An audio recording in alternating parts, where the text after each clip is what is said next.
Hi, welcome to another Malicious Compliance episode of StorytimeGuru. If you like my content, please support my channel by clicking like and subscribe, and don't forget to hit the notification bell. In this episode, our first story is titled, "Don't Want to Pay Overtime? Don't Call Me In." Our second story title is, "I'm docking 15 minutes off your pay. Yeah, cool, don't mind if I go for a 15-minute stroll." Our third story title is, "Enjoy all the extra paperwork." Our fourth story title is, "Grandma's Rules? Okay, you can leave then." Here's our first story. "Don't Want to Pay Overtime? Don't Call Me In." Posted by user Martian.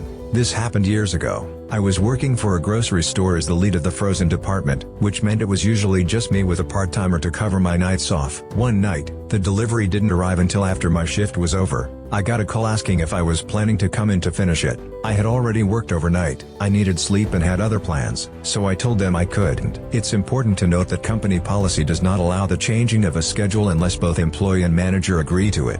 I was called into the office on my next shift and told that I needed to be more available as a department lead. Okay, no problem. So the next time they call me to come in on my night off, I oblige. Upon arriving, the manager assured me that they'd get me another night off that week. I just looked at him and said, "No, you won't. If I'm going to be expected to come in on my days off, then I'm going to get paid overtime." He couldn't change my schedule without my approval, so they were stuck.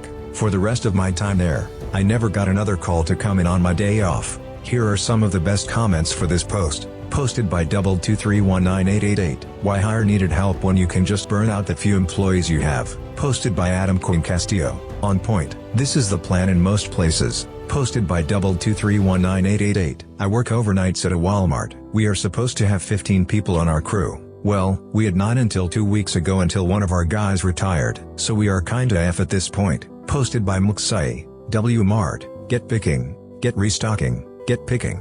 Get cleaning. Get picking. I imagine all within 449 minutes, because it's down to the minute with them. Posted by Eli, Ska93. Yep, get them to quit after they're burned out and hire new toys to break. That way you never have to pay raises or promote people. Always entry-level salaries. Welcome to capitalism. Posted by Dornath. Always entry-level salaries, and training overhead that likely equals or exceeds the actual cost of your employees. Driving away your talent is bad business in any industry.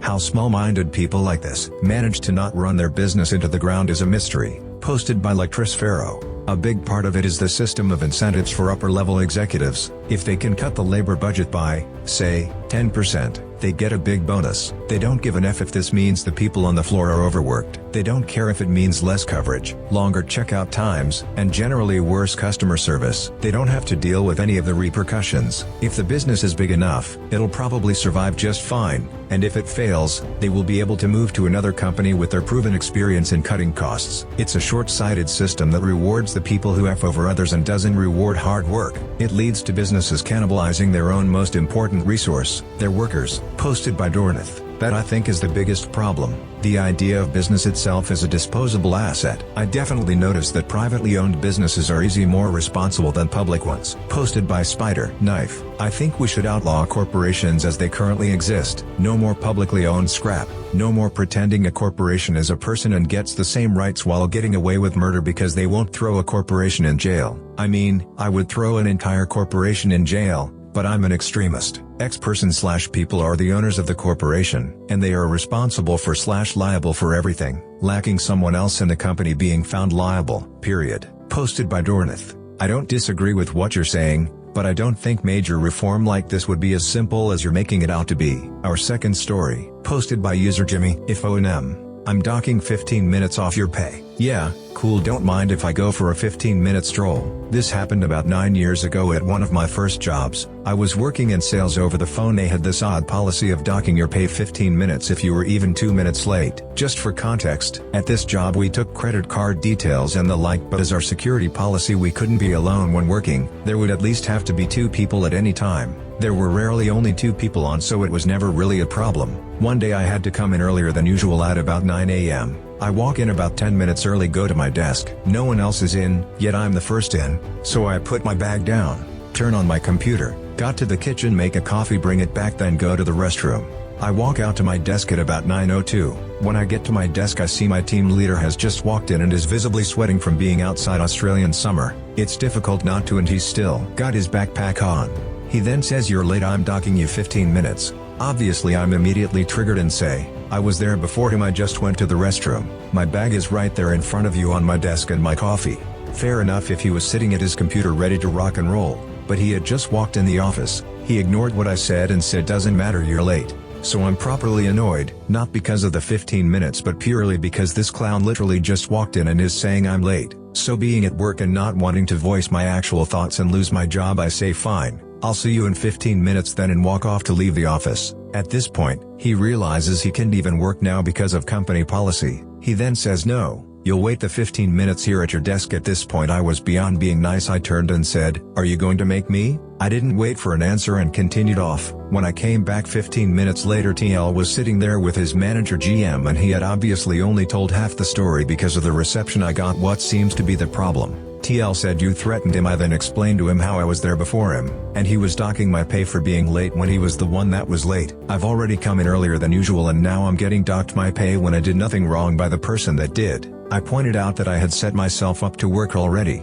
coffee made too, and insisted they check the security camera footage if he didn't believe me, which drew a look from the GM to my TL. Anyway, they checked the security cameras. My story checked out. GM said I would get paid the 15 minutes anyway as I did nothing wrong, and even though I walked off it shouldn't have happened. TL got the sack about 2 months later for other reasons, not sure exactly why. I didn't really care to listen to him afterward. Too long. Didn't read. I was early to work. The manager showed up late and said I was late. Was going to tell him to F a spider but didn't want to lose my job. Got out alright because security cameras caught me coming in earlier than my manager. Here are some of the best comments for this post. Posted by user Gnilmit. I worked a job once where I was always 30 to 45 minutes early due to transportation issues, and like the young idiot I was, I'd start working right away, technically for free since I never put those extra minutes on my time card. One day, I was 4 minutes late. The manager came to my desk and in front of all my coworkers gave me a 20-minute lecture on how important it was to work our scheduled hours. After that, I'd sit at my desk and eat my breakfast, drink my tea, and read a book, no matter how backed up busy it was, and every time a manager came over to ask me to help out, I'd remind them how important it was to work our exact scheduled hours. Never give the company free labor. Posted by struct_frog. Nothing like trapping your worker in a 20-minute lecture on the importance of not being 4 minutes late. Reminds me of all the times I had a pile of work to attend to, but was pulled away into a 3-hour meeting to discuss ways we could be more efficient with our time. Posted by Nasa. A guy at a job I worked at a few years ago got hauled in go boss man's office for being in the parking lot 3 minutes before he started, because someone saw him and felt that he wouldn't be at his desk on time. Same thing, 20-minute lecture, and the guy wasn't even actually late. Essentially, I worked in a Bayesian burgundy hell. Posted by Fell Night. I worked in a remote location in IT support and had someone completely not in my management at all take it upon herself to call my boss and tell him that I was late from my 7:30 a.m. start time.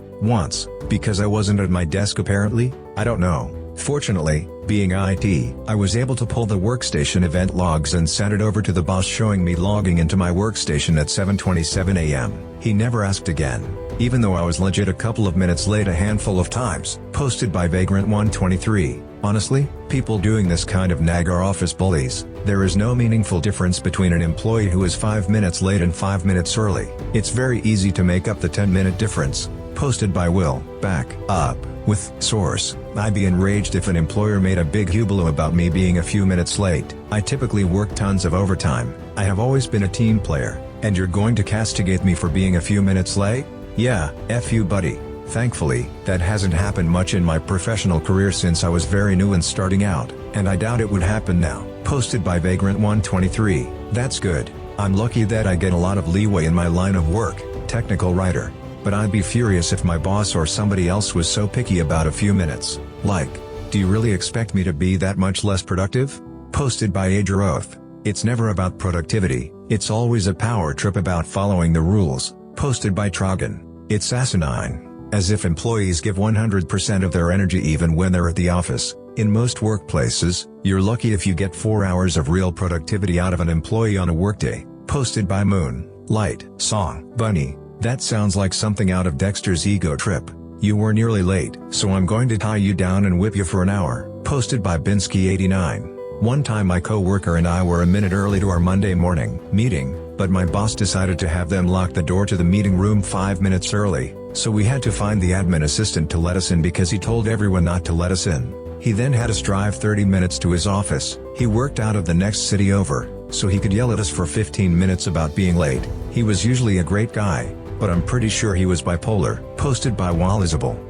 The good old military 5-minute rule. If you aren't 5 minutes early then you're late. What I want to make? Well, guess who's making what he wants to make? This guy right here. Life's too short to work for peanuts. Here's our third story. Posted by user Durkus19. Enjoy all the extra paperwork. Obligatory mobile. Sorry if formatting is trash, too long, didn't read at the end. I am an accountant. My old job, which I left just a few months ago, was awful, not because of the work or clients, but because of the owners. It was a small company, about 10 total employees and 2 partners. One of the owners was the type of person that would call and scream at her husband, in full view of all of us staffers. Open concept office, for the smallest stuff. The dog was late being dropped off to its daycare or her favorite shirt wasn't dry cleaned. She would give people a written warning and red mark on their employment for a spelling mistake in an email. Just petty as hell. The other owner was a cheapskate, refused to give raises unless you threatened to quit. Once she told me that she wouldn't give me a raise because she didn't make that much when she was at the same point in her career, 30 years ago, as if inflation wasn't a thing. She would make us pay for our own meals and mandatory staff lunches. So after 4 years of that BS, I found another job and quit without notice. I took with me copies some Excel/Word templates and such that I had made during my time there. A week later, I was served with a lawsuit for breach of contract citing I had taken proprietary information from their server that has caused irreparable damage to their business. They wanted me to return all copies of the documents that were created during my employment there. So I took that to heart. I first made their legal team agree that they would diarize all the documents I provided so that there could be no coming back and saying I missed something, as well a few more concessions, which I added one at a time, before I would sign the agreement. What they thought was going to be a USB was 2 bankers' boxes of printouts and handwritten notes. See, since I had been working from home for 5 months, and I am a big note taker and printed a lot of stuff for review, I had stacks of the stuff I was going to burn at some point. I took all of it into the lawyers personally and sat there while they scanned and listed every piece of paper I brought in. Took 2 paralegals for 4 hours. All in all, I figure their petty little lawsuit cost them about $10,000 and gave me a pretty good laugh. Too long, didn't read. Old bosses sued me to return documents after I quit. I returned what they wanted and hundreds of more documents they didn't want but had asked for. This added thousands of dollars to their legal bill and cost me nothing but a few hours of my time. Here are some of the best comments for this post. Posted by The Telltale Heart. Fantastic, way to hit them where it hurts, the wallet, and keep it classy. Bet their lawyers felt like they won the jackpot. Posted by Xerxes. I'm confused. A week later, and they had evidence you have unlawfully taken proprietary data from their servers. Are they saying they had evidence you took it after employment ended, or you were using it in your new employment? And what? They were expecting a USB drive to return it instead of simply asking you to delete it. Reply posted by OP. Most companies track all computer usage, even if no one is looking at the data day to day. It's incredibly easy to pull up activity for any given day, and see what file someone accessed, or in my case, copied. So yes, they had evidence, which I made them provide screenshots, to waste their and their lawyers' time. They assumed I took it for use in my new job, which I did. It will take me several hours to recreate those items when I need them again. They indicated that I deleted, rather than copied, the information, which I did not do. My best guess is they thought they were sticking it to me, making me return the docs. Here's our fourth story and last story. Grandma's rules? Okay, you can leave then. Posted by user Bisoma. Tequila. This happened about 6 years ago when I worked at my local pub. Now for context, the landlord operated on a grandma's rules in the pub, meaning anything you said or done that would offend my grandma or yours, then you're out. You don't offend grandma. Simple. I used to supervise the bar while my landlord dealt with the office staff to help balance the workload. It was a great job overall.